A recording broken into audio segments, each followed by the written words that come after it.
இப்போ தான் NEET UG results வெளியில் வந்திருக்கு. நிறைய பேர் 720 அவுட் ஆஃப் 720 எடுத்திருக்காங்க. ஒரு 1000 பேர் மேலே 600க்கு மேலாம் கூட எடுத்திருக்காங்க. சில பேரண்ட்ஸ் வந்து அந்த பசங்களுக்கு இன்ட்ரெஸ்டே இருக்காது. ஃபோர்ஸ் பண்ணி ஒரு பையனை ஒரு 5.5 to 10 years மெடிசனில் ஃபோர்ஸ் பண்ணி படிக்க வைக்க முடியுமா? உங்களோட ஒப்பீனியன் என்ன? நான் ஆக்சுவலாக இப்போ இந்த 3 சப்ஜெக்டில் ஃபெயில் ஆகவங்களில் மட்டும் நான் என்ட்ரி பண்ணுவேன். என்ட்ரி பண்ணிகிட்ருக்கேன். நான் நிறைய ஃபஸ்ட்டு கொஸ்டினாக தான் கேட்பேன். நீயா படிக்க வந்தியா, பேரண்ட்ஸ் படிக்க வந்தாங்களா? அதில் மேக்ஸிமம் ஒரு 20% வந்து பேரண்ட்ஸ் என்னோட கம்பல்ஷனால். அவங்க எல்லாருக்கும் அட்வைஸே அதுதான். ஆக்சுவலாக இப்போ கூட ஒரு ஸ்டூடெண்ட் வந்து சைக்காட்ரிக் ப்ராப்ளம் இருக்குது. நான் சொன்னேன் அவங்களுக்கு இஷ்டம் இல்லைன்னா டிஸ்கன்டினியூ பண்ண சொல்லியிருக்கேன். ஏன்னா அது வந்து நம்மோட ஆசைக்காக வந்து குழந்தைங்கள வந்து பலியிடுறது நியாயமே இல்லை. ஸோ நான் ஆக்சுவலாக பேரண்ட் டீச்சர்ஸ் மீட்டிங்லேயும் நிறைய தடவை பேசியிருக்கேன். ஃபியூச்சர்லேயும் அதுதான் நம்ம சொல்லணும். ஸ்டூடெண்ட்ஸோட இப்போ என்னோட பெரிய பாப்பாவோட ஃபஸ்ட்டு பொண்ணு வந்து மெடிசன் ஜாயின் பண்ணிருக்கா தருமபுரியில் இப்போ செகண்ட் இயர் பண்ணுறான். அந்த பையன் வந்து இப்போ வந்து 498 எடுத்திருக்கான். அவன் தான் ஸ்டேட் ஃபஸ்ட்டு அவுட் ஆஃப் 500 சிபிஎஸ்சியில்.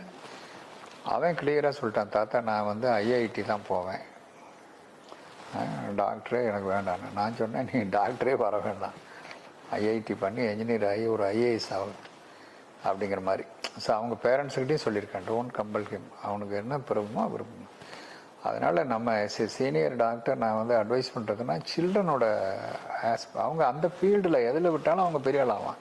இப்போ எனக்கு தெரிய விநாயகா மிஷன்ஸில் டாக்டர் முடிச்சுட்டு 4-5 பேர் நல்ல டைரக்டராக இருக்கான். அவங்க அப்பா தொந்தரவு தாங்காமல் டாக்டர் ஆன பிற்பாடு he go to the cine field. கொஞ்ச நாள் ஒர்க் பண்ணி இப்போ படம் எடுக்கிறான், நல்லா எடுக்கிறாங்க, நல்லா சர்வை ஆகுறாங்க. அதனால் அது ஜென்ரலாகவே அந்த இது பொலிட்டீஷியன்ஸே அதை சொல்லணும்.